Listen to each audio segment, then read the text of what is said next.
So I had mother on my right arm, ex-girlfriend on my left, tearing at my shirt, trying to push, shove, and drag me out of the way. And I said, this is assault. You're trespassing. What on earth are you doing? My ex-girlfriend then bit me. The story you're about to hear is real.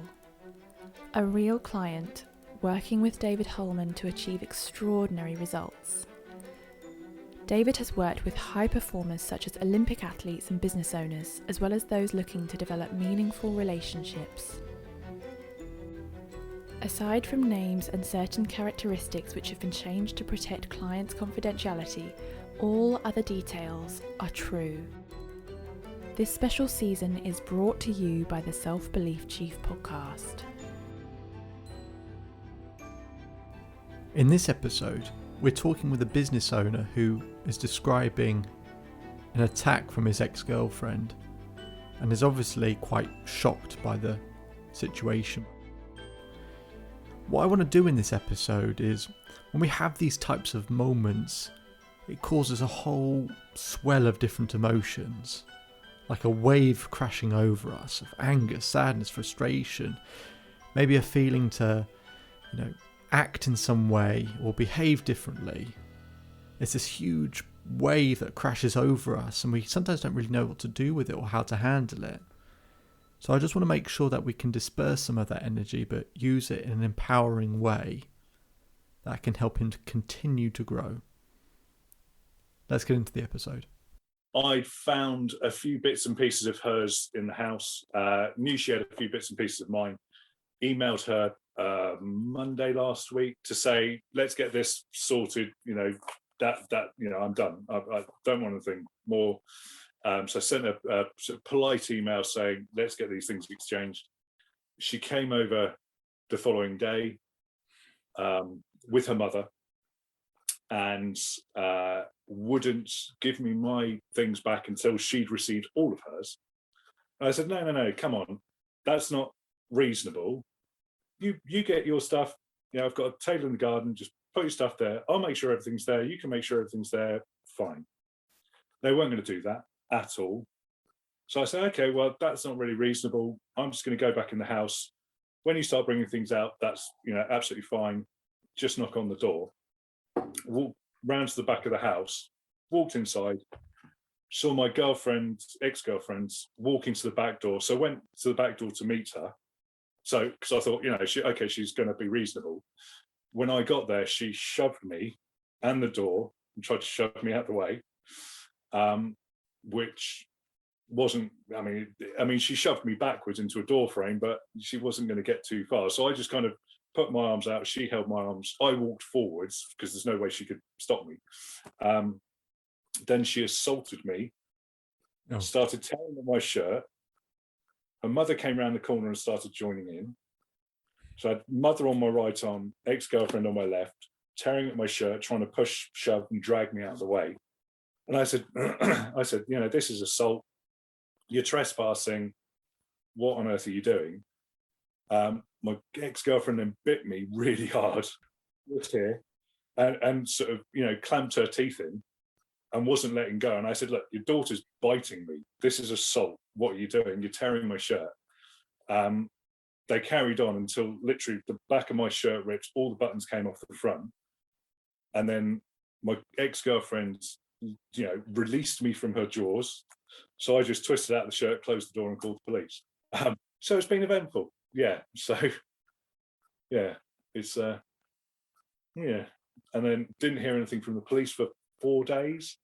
Tried chasing them up and everything. Yeah.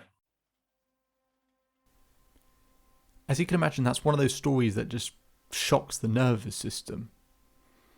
Now, I'm also only hearing one side of this story. As the case with most of the clients I work with, I'm hearing one side of a story.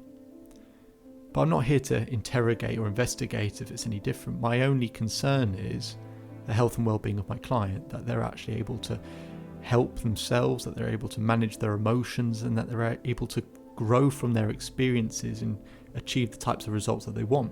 That's my only interest and concern. That type of story, though, it brought up something for me. I know what it's like to have one of those moments that completely shocks you. When I was younger, bear in mind that I'm half Christian, half Jewish, I saw smoke coming from a chimney from a house across the road. And some boys at the school that I went to said, "David, why don't you go knock on that door and see if they let you in with the house with the smoke coming out the chimney?" And I said, "Why?" And they said, "Because that's where they're burning all the Jews." And then a whole group of boys, I don't even know how many, started chanting "Gas the Jew." And it was a really difficult, traumatic moment for me. And it was such a shock to my whole system. I didn't even really know what to do with it at the time. Whilst it's a different experience to the one my client's describing, I know what that person might be feeling if they're just stuck and frozen and no idea what to do. So what I'm going to do is I'm going to share a story. Not my story, not his story, a different story. Because I want him to see what happens if we hold on to potentially some of this negative energy. What happens when we hold on to it? Sometimes we know logically it's not good, but it makes us feel, I don't know, it gives us some sort of power in some ways, or we think it does, by holding on to it. So I'm going to tell him this story. That means that we go for the more empowering, productive alternative. So let's have a listen to that story. There's a story of a religious figure, and he's about to be interviewed by a journalist. And the journalist sits down across from this religious figure before the interview and just said, "By the way, before we start, I'm not a big fan of you. I don't really get what you do. I don't really get why people are into, follow you or listen to you or watch you. I think it's a load of nonsense, truthfully. So I just wanted to make sure you knew that." And the religious figure goes, "Okay, all right, thank you for letting me know." And the journalist looks a bit puzzled and he goes, "Well, hang on. I've just told you that I'm not a big fan of you, and all you've got to say is, 'That's okay, thank you for letting me know.'" And the religious figure says, "If I don't take your negative energy, who has it?" And the journalist sort of sits there and goes, and kind of concedes, going, I guess I do. It's a really short, simple story, but I love it because it's just a good reminder of you don't have to take on the negative energy of other people. Like, we don't have to just consume all the negative energy around us. We can make conscious decisions to learn from it or grow from it or just acknowledge it, like in that story. Now, I'm not an idealist, okay? Things will affect us in life. But in terms of our next steps, in terms of what we might do with that information, are we just going to accept all of it and dwell on it and live in it? Or do you want to just acknowledge it, learn from it, and grow from it? We have an option here, and in that story, it was an opportunity to acknowledge and to learn. And in this case, he helped the journalist learn and grow. In fact, those two people are actually friends now. So, having heard that story, I want to see how he starts to perceive his own situation. So how does he see it now? Very settling for the mind. Really appreciate you saying that, because there was still a part of me that had the weight of everything that happened in the relationship. She very, very much. There was a lot of uncertainty about how my behaviour had been perceived. I was trying to be rational and reasonable, and just think, what she was saying. I was thinking, well, how do you come to that? Well, maybe it's me.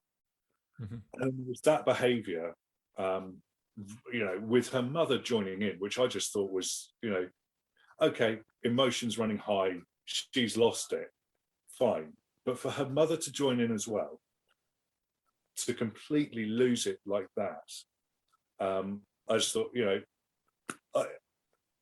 it gave me clarity on my actions have been reasonable given the information that I've received. I'm not trying to be unreasonable. I've tried to be polite all the way through. but I've been met consistently with just madness. And for that to happen, it's like, okay, wash my hands of it, complete cut, sense of relief. I'm happy with how he's described the situation in terms of it's given him some clarity that it's not the right thing for him, that he can let that be, that he can move on with his life. So sometimes these moments can give us clarity about a situation, but there's something else that's concerning me. See, whilst it can give us clarity in a good way about an external situation, these moments can often rock our identity. Makes us start to question, how have I got to this point, or how have I got myself in a position where something like this has happened? It starts to really make us question ourselves, are we good enough for this not to happen again? And what our natural instinct often is to try and avoid pain in the future. Because our brain is designed to help us survive, not to make us happy. So it always looks for what's wrong, the dangers, the problems, to help us avoid pain and essentially keep us alive. But when we have these moments, or too many of these moments, or too many of these types of experiences, ones we don't want to repeat, we start to learn ways to avoid pain, which is good, but up to a point. After a while, all of our behaviour, all of our actions can start to become about avoiding pain. Everything in life is about pain or pleasure.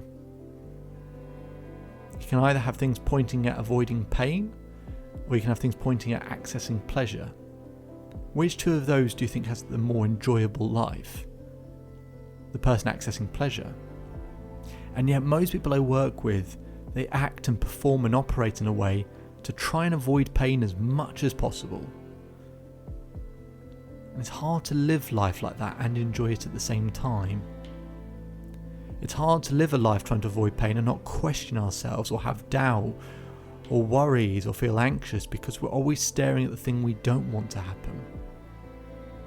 Our brain doesn't work in the do not think of this or hope that this does not happen. It's like if I said, don't think of a pink elephant. What are you thinking about?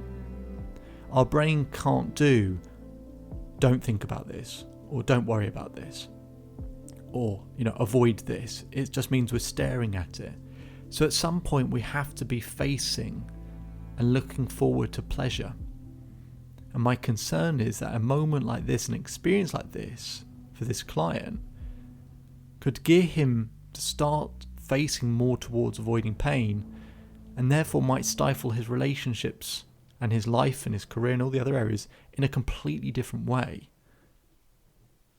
So what we're going to do in the next episode is I'm going to show him how to reshape himself in the way he's always dreamt of. Not just to reset after this situation, but to design the identity that helps him access the most pleasure in life possible for him. Not based on anything I think. I'm going to show him a very simple strategy where he can work out for himself how to access as much pleasure as possible.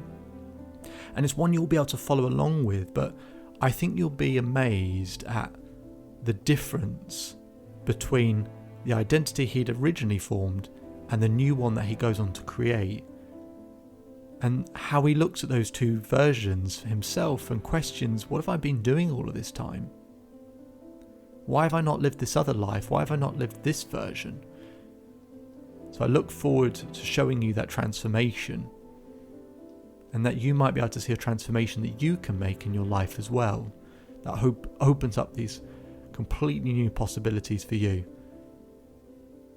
My name is David Holman. If you change today, today will change your life. So enjoy the rest of your day, enjoy the rest of your life, and I'll see you on the next episode, because this story is not over yet. Next time on How Can I Change Your Life? I think self-belief makes me happier. I think respect, for people respecting me, is almost ego. Because when it comes down to it, if I have self-belief, I don't need people's respect.